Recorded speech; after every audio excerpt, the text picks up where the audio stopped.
16,000 ப்ராஃபிட்ல ஒரு வழியா இந்த வீக் முடிஞ்சிருச்சு. இன்னைக்கு டே 10 ஆஃப் 365 நாள் சேலஞ்ச். ஆஸ் யூஷுவல் காலைல ஒரு 4:30 மணிக்கு எந்திரிச்சிட்டு மார்க்கெட் கண்டிஷன்லாம் செக் பண்ணிட்டு ஸ்லோலி ஸ்டார்டட் வாக்கிங். யார்கிட்ட தனியா கை காமிச்சு பேசிட்டு இருக்கேன்னு நினைக்காதீங்க. வணக்கம் தல.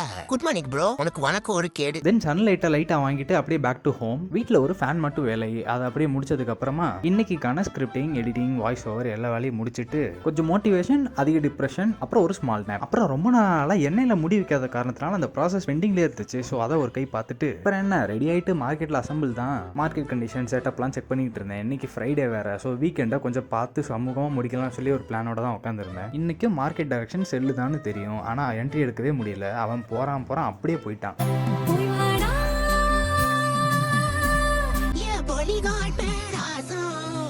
அப்படியே வீக்கெண்ட் ஒரு 16,000 முடிச்சுட்டு அதை இன்ஸ்டால ஸ்டோரியவும் போட்டுட்டு தென் ஒரு கிளைண்ட் வந்தாங்க. அவங்களுக்கு ஒரு 30 மினிட்ஸ்க்கு செஷன் போச்சு. அப்புறம் தம்பி ஒருத்தன் ஊர்ல இருந்து வரான். அவனை பிக்கப் பண்றதுக்காண்டி அங்கிருந்து ஜங்ஷன் கிளம்பி போயிட்டு தென் அங்க ஒரு 1 hour waiting, music gating, walking. ஒரு வழியா 1 hourக்கு அப்புறம் வந்து சேர்ந்துட்டான். வந்தவனை தூக்கி வண்டியில ஏற்றி போட்டு பார்த்து ரொம்ப நாள் ஆன காரணத்தினால பொல்லாத இல்லாத கதையெல்லாம் பேசிட்டு ஊர் கதை உலக கதையெல்லாம் பேசி முடிச்சு வீட்டுக்கு கிளம்ப மணி 3:30 ஆயிடுச்சு எனக்கு. அப்புறம் அகைன் சோலோ டிராவலை போட்டு என் வீட்டுக்கு வந்து சேர்ந்துட்டு அப்புறம் என்ன கைஸ் அவ்வளவுதான் எழுதிட்டு